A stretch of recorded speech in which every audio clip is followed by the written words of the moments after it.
Good morning everyone, welcome to BU Unique Art channel, and today I am going to talk about a very important topic in the corporate world, that is transactional analysis. Have you ever experienced a conversation like this? Suppose a manager is saying, "Hey, did you finish that report yet? I have to turn it to the executive team tomorrow and I would like a chance to read it over first." Then a worker is saying, "Why are you always reminding me? I said I would get it done and I will get it done." Then manager is saying, "Look, I really need it, so make it happen. And by the way, that kind of attitude is completely unnecessary in my company."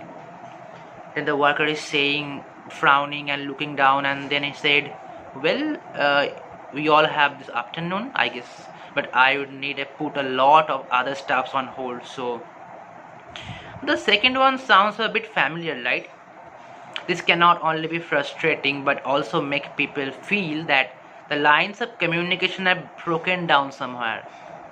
Does the worker sound like a misbehaving child? And does the manager sound like a frustrated parent? You might be surprised to learn that this is not too far from the truth. This is where transaction analysis is necessary. It is a study of human interactions. In this article, in the story, in this video, we will introduce you to the concept of transactional analysis, and we will show you how to use it to identify which roles you and your co-workers are using at any given time in the corporate world. We'll also go into some of the games that people can play when they use these roles. This is the introduction part, and in the second part I will talk about the games. So without wasting any time, let's get started. First of all, before starting, what is transactional analysis? Transactional analysis is a form of psychotherapy that was developed by psychiatrist Eric Berne in the late 1950s and afterward. It looks at how we speak and respond to others, and at the roles we play. Its a goal is to improve these interactions so they become healthy and balanced. In observing human interactions, Dr. Berne identified three ego states. The three ego states are following: the child state, the parent state, and the adult state. Now, coming into the child state. This is a state when we go back to feelings and actions and that we would have engaged in when we are children. This state is not always negative. According to Berne, our creativity, spontaneous actions, and wonder come from here. But it's also the home of other actions and feelings also, like sulking, brooding, pouting, showing displeasure or certain anger, anxiety, etc., etc. The second one is parent side.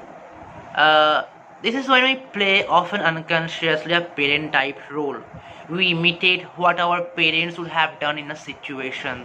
This can be things like criticizing, scolding, advising, nurturing, and caring actions. The adult state, it is the final state. This is the most objective of the three states. It's stable, it is reasonable, and it is able to observe what is going on the moment to make rational decision. Basically, the goal of transactional analysis is to help people that they will understand each role has its place and importance in their own way, but that in most situations people should play in the adult role. Now coming to the types of human transactions.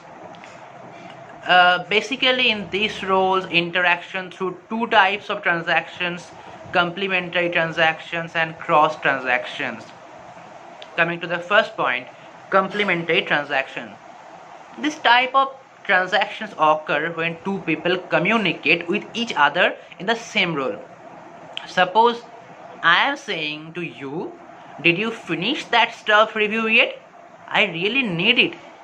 Then you are saying, "Yes, actually, I was about to send you the results." So these conversations were clear because both people were communicating in the same roles. Problems occur, however, with cross transactions. So what is cross transactions? This kind of transaction takes place when two people communicate with each other in different roles. Suppose I am saying you, did you finish that stuff review yet? I really need it. Then you are saying, why you are always shouting on me? Why you are always reminding me? I said you na I would finish it and I will get to it when I have time. This is child role. So as you can see, when people communicate on the same level, such as adult to adult, child to child, like communications become often easy. Nothing is misunderstood and no frustration occurs. However, when people communicate on different levels, such as adult to child, or like child to parent, or parent to adult, blah blah blah, then the communication often breaks down. This can lead to feelings of frustration, anger, inadequacy, and it can damage all the communications. It can break all the relationships between the organization. So, what does all of this mean for you?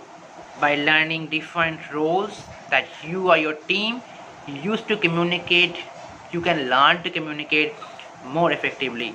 Thank you. That's all for today's video. I am giving the second part in the next video. Please stay tuned and stay safe. Thank you all.